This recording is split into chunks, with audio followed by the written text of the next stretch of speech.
ওটার সাথেই, ঠিক আছে। স্ট্যাটিক জিকে স্ট্যাটিক জিকে থাকবে, কারেন্ট অ্যাফেয়ার্স থাকবে, জেনারেল অ্যাওয়ারনেস থাকবে, জিকে থাকবে। এই জিনিসগুলো আমি পুরোটাই এরপর থেকে কভার করব। তো আশা করি বন্ধুরা যে তোমরা সবাই আমাকে সাপোর্ট করবে, আমাদের পরিবারটাকে বড় হতে সাহায্য করবে। আর সব থেকে বড় জিনিস, নিজেরা আমার সাথে থেকে, আমিও তোমাদের সাথে থেকে নিজেকে উন্নত করব, আর তোমরাও নিজেদেরকে বড় একজন ভালো ঠিক জায়গায় নিজের লক্ষ্যে যাতে পৌঁছাতে পারো, সেই জন্য যতটা ডেডিকেটেড হওয়া দরকার বা যতটা পরিশ্রম করা উচিত, যতটা লেবার দেওয়া উচিত, সেগুলো পুরোটা দেবে। তো চলো, আজ আর ভিডিওটা বেশি বড় করছি না। কাল থেকে ডেলি ভিডিও আসবে।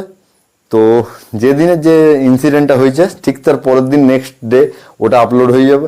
তো যাতে আমি কোনো ভিডিও, যখনই আমি কারেন্ট অ্যাফেয়ার্সের কোনো ভিডিও আপলোড করব, সেইটা যাতে তোমাদের কাছে নোটিফিকেশান পৌঁছে যায়, সেই জন্য চ্যানেলটাকে সাবস্ক্রাইব করতে হবে।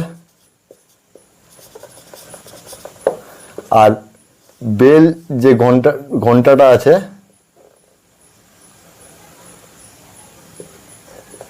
বেলের যে ঘন্টাটা আছে সেটাকে টিপে অল অপশানটা অন করে দিতে হবে। তাহলে কি হবে না, আমি যখনই কোনো ভিডিও আপলোড করব তখনই প্রথমেই তোমাদের কাছে নোটিফিকেশান পৌঁছে যাবে, তোমরা সেটাকে দেখতে পারবে। আর যাদের আমি যেভাবে কিভাবে বোঝাবো, যদি যারা কম্পিটিটিভ এক্সামসের প্রিপারেশন নিচ্ছ, তো আমি যেভাবে বোঝাবো সেইভাবে যদি তোমরা দেখে দেখে যদি ওই জিনিসগুলোকে নোট করে নাও, তোমাদেরকে স্ট্র্যাটেজিকের জন্য আর কারেন্ট অ্যাফেয়ার্সের জন্য বা জেনারেল অ্যাওয়ারনেসের জন্য আলাদাভাবে কোনো কিছু কভার করার দরকার নেই। আর আমার নিজের যেহেতু ফেভারিট সাবজেক্ট হচ্ছে একটা কারেন্ট অ্যাফেয়ার্স, তো যেহেতু আমি এটাতে আমার নিজেরও খুব পছন্দ, নিজেও খুব ইন্টারেস্টেড থাকি, ডেলি পড়ি, ডেলি আমি যা যা রেভলিউশন হচ্ছে, যা যা পরিবর্তন হচ্ছে, যা যা চেঞ্জেস হচ্ছে, সেগুলো যা যা ন্যাশনাল ইন্টারন্যাশনাল যে ইভেন্টসগুলো হচ্ছে বা যে যে অ্যাফেয়ার্সগুলো হচ্ছে, সাম্প্রতিক ঘটনাবলী যেগুলো ঘটছে, সেগুলোকে আমি পুরোটাই কভার করার চেষ্টা করি। বিশেষ করে যেগুলো কম্পিটিটিভ এক্সামসের জন্য মেন, সেগুলো তো আমি অবশ্যই করব।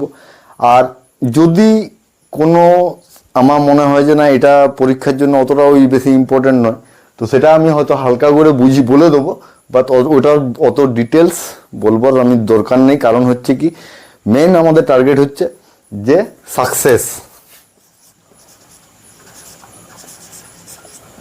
In competitive